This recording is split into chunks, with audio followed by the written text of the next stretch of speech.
Once again, we see this theory into practice using Python, first with SymPy, symbolic mathematics, and then a faster implementation, not using SymPy here. So we are defining this FA matrix, then we are defining our delay matrix, and then when we multiply FA times D, we get the following results.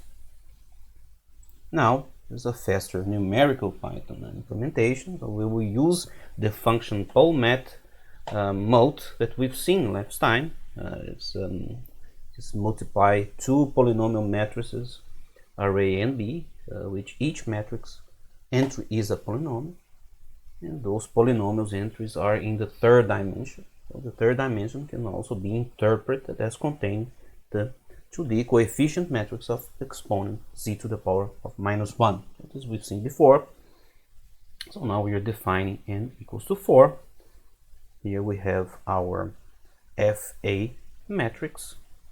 Here we have our delay matrix as a three-dimensional tensors, one for z to the power of 0, one for z to the power of -1.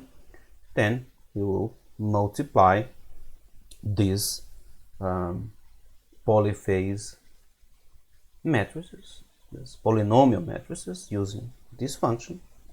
So we see now we have FA and we have D with these two components, and here we have their product, and if we see is the same like we've seen, it's like 1, so 4, 3, -2, -1, and we have here 4, 3, -2, -1 without delays, and here we have 1, 2, 3, 4 with the delays.